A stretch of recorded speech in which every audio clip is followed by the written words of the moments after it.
Short hand dictation YouTube channel में आपका स्वागत है। तो एक जनरल मैटर लिखने वाले हैं जिसकी स्पीड रहेगी 90 वर्ड पर मिनट। 5 सेकंड में शुरू करते हैं।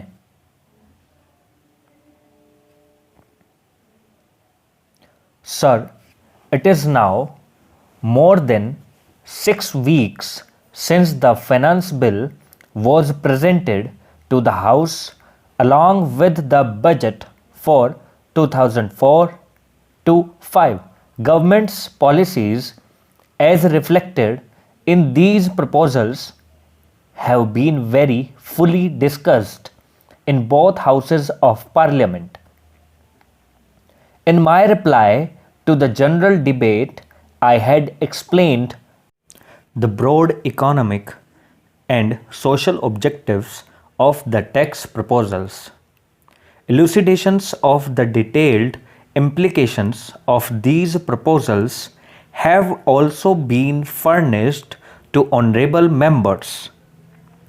I would in particular draw attention to the document Rationale of the tax proposals circulated a few days ago, which relates to the basic economic objectives with the specific tax measures in the finance bill. It is not therefore necessary for me now to go again into the economic basis of the budget. Para. The tax proposals have evoked a considerable amount of active and well-informed interest and perhaps also active resistance among certain sections not only in this house but also outside in the press and among the public at large. Some of the interests concerned have made specific representations to government. This wide discussion that has taken place has been very useful and has helped us to formulate certain amendments to streamline the proposals in the finance bill to give a measure of relief where it was deserving and to remove some unintended hardships and anomalies. The official amendments that have been tabled are as a result of this process. I place them before the House in the hope that the provisions of the finance bill as modified by these amendments will serve to implement more effectively the basic objectives of the budget, namely growth with social justice, and I shall confine my remarks in the main to explaining how the amendments proposed fit into the overall rationale of the provisions in the finance bill. Para. Sir, at the time of introducing the budget, I gave some thought whether it was necessary for me to introduce the finance bill as it related to direct taxes at the same time, and whether I should not follow the practice followed in the United Kingdom of introducing a bill later on after outlining the provisions.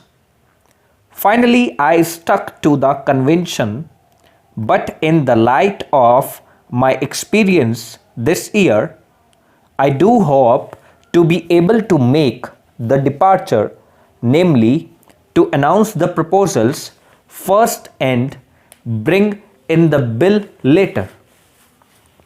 The structure of personal taxation in the finance bill is a considerably simplified one.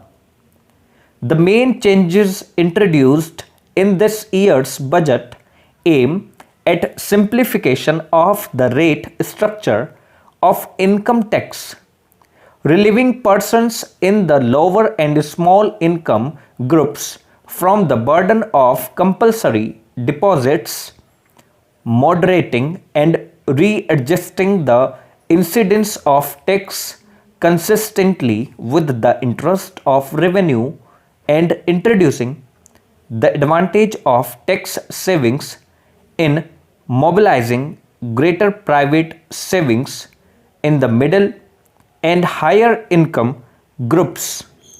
Overlapping surcharges on income tax and super tax have been abolished and replaced by a single surcharge for purposes of the Union.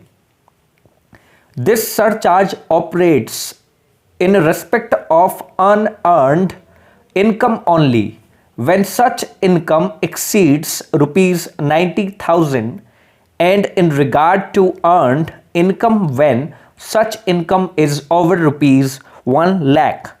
Para.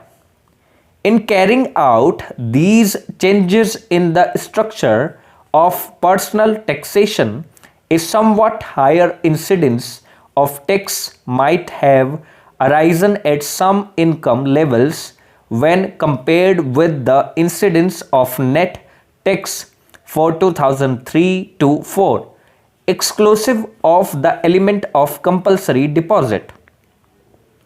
This has been criticized in the House and outside, and I have been considering whether some concession could be given to lower income groups in the income range up to rupees 20,000.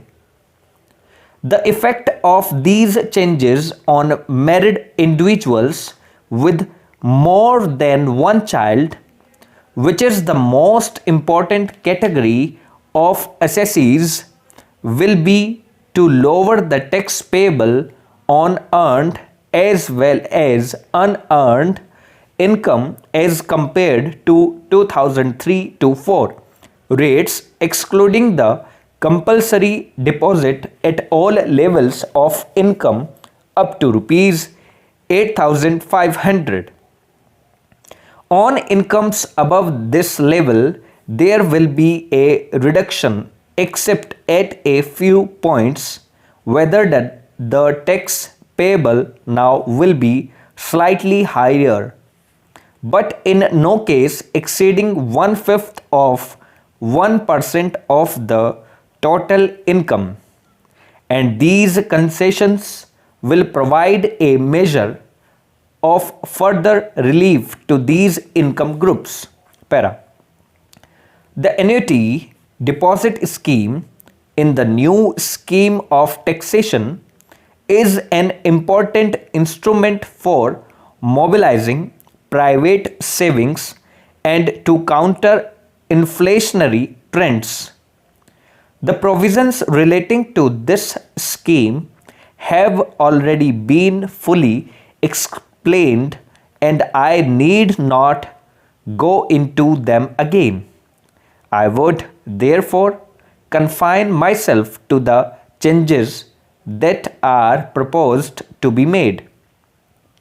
I had already indicated in my reply to the general discussion in the Lok Sabha that our deposit is proposed to be made optional in the case of persons who are more than 70 years of age.